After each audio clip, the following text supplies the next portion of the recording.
نئے نئے جو اسکالرز آتے ہیں نا، لیبل یہ لگاتے ہیں کہ ہم فرقہ واریت کو ختم کر رہے ہیں، لیکن در حقیقت وہ ایک نیا فرقہ پیدا کر رہے ہوتے ہیں۔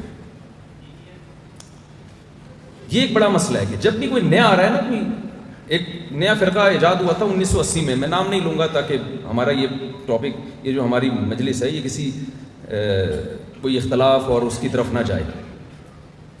تو آئے اور کہنے لگے کہ یہ اتنے سارے فرقے بنے ہوئے ہیں، کیا دیوبندی، بریلوی، اہل حدیث، حنفی، شافعی، مالکی، سب ختم کرو یار، ایک آ جاؤ قرآن حدیث۔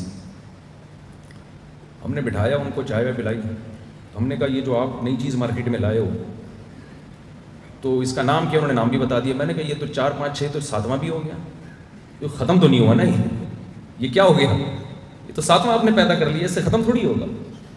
ختم اس طرح سے ہوگا جو یہ مجلس ہے، اس میں ہر مکتبہ فکر کے لوگ ہیں اور اسلام کی بنیاد پہ سب کیا ہو جائیں، متفق ہو جائیں، اس طرح سے تو چیزیں ختم ہوں گی۔ میں دینی مدرسوں سے تعلق رکھتا ہوں، میں یہاں پر آیا ہوں، میں آپ کو پروموٹ کروں۔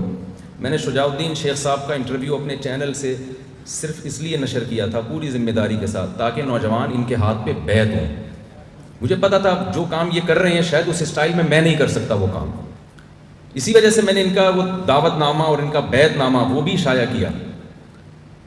ہم ایک دوسرے کے معاون اور مددگار بنیں، نہ کہ ہم ایک دوسرے کی ٹانگیں کھینچنا شروع کر دیں، لیکن ہم اتنے براڈ مائنڈڈ بھی نہ ہو جائیں کہ سب کچھ ہی ہضم ہو۔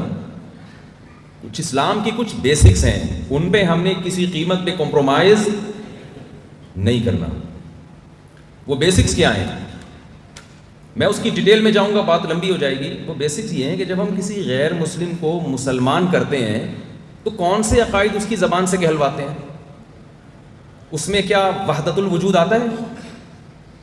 بھائی ایک ہندو آیا کسی مولوی صاحب کے ہاتھ پہ مسلمان ہونے کے لیے، میرے پاس آیا، فرض کریں، میں اس سے کیا کہلواؤں گا؟ بھائی سب سے پہلے میں کہلواؤں گا، کہو بھائی میں گواہی دیتا ہوں اللہ کے سوا کوئی عبادت کے لائق نہیں ہے، میں گواہی دیتا ہوں محمد صلی اللہ علیہ وسلم اللہ کے بندے اور رسول ہیں، اور جو ضرورات دین ہیں، جنت، جہنم، فرشتے، جنات، ختم نبوت، تقدیر کا عقیدہ، یہ چند باتیں جب ہم اس کی زبان سے اگلوا لیتے ہیں تو ہم یہ سمجھتے ہیں کہ یہ اسلام میں داخل، کمپلیٹ کر لیں سینٹنس، آپ ہو چکا ہے۔ تو اتنی چیزوں سے ہم کیوں اسلام میں داخل نہیں ہو رہے؟ ہمیں اس سے آگے جانے کی کیا ضرورت ہے؟ نہیں ہے میرے خلاف، تو ہمارے لیے بھی اتنا کافی ہے نا۔ جو غیر مسلم دوسری انتہا پہ تھا اس کو اس طرف لانے کے لیے تو چند عقیدے ہیں، اور جو اندر پہلے سے موجود ہے اس کو باقی رکھنے کے لیے اس پر اتنا برڈن ڈالا ہوا ہے کہ اس کو اس پر بھی ایمان لانا ہے، اس پر بھی ایمان لانا ہے۔ ایک صاحب مجھے کہہ رہے ہیں پنجاب میں نا حیات النبی، ممات النبی کے بڑے پھڈے چلتے ہیں۔ ایک صاحب مجھ سے الجھ پڑے بہت زیادہ، میں نے کہا بھائی مجھے اس بحث میں نہ الجھاؤ یار، ہم سیدھے سیدھا بھی شادیوں وادیوں کے کام باتیں کر رہے ہیں، لوگوں کو اس پہ لا رہے ہیں زنا سے، تم کیا حیات النبی ممات النبی میں الجھا دیا تم نے مجھے۔ کہنے لگے یہ بہت ضروری عقیدہ ہے، قبر میں اس کے بارے میں سوال ہوگا۔ میں نے کہا مجھے بتاؤ تمہاری بیوی کو کیا ہے پتہ ہے حیات النبی اور ممات النبی کا؟ کہہ رہے وہ بیچاری کو کیا پتا۔ تو میں نے کہا وہ مسلمان ہے یا نہیں ہے؟ ہاں ہے، تبھی تو میرا نکاح باقی ہے۔ تو میں نے کہا پھر مجھے بھی نہیں پتا، مجھے بھی مسلمان سمجھ لو بھائی، مجھے بھی نہیں پتا۔ کچھ پھڈے جو ہے نا وہ مذہبی اسکالرس کے لیے رکھیں لڑنے کے لیے، ان کو لڑنے دیں، آپ نہ لڑیں۔ قبر میں مردے سنتے ہیں نہیں سنتے ہی بڑا پھڈا چلتا ہے۔ کل ایک صاحب آئے اور وہی بات کی کہ قبر میں مردے سنتے ہیں۔ میں نے کہا یار یہ مذہبی اسکالرز یا علماء کے لیے رکھو یہ مسئلہ۔ میں نے کہا اگر سنتے بھی ہیں تو آپ نے کیا رپورٹ پیش کرنی ہے ابا کی قبر پہ جا کے کہ یہ ہو رہا ہے یہ نہیں ہو رہا؟ کیا کرنا ہے آپ نے سننے نہ سننے سے؟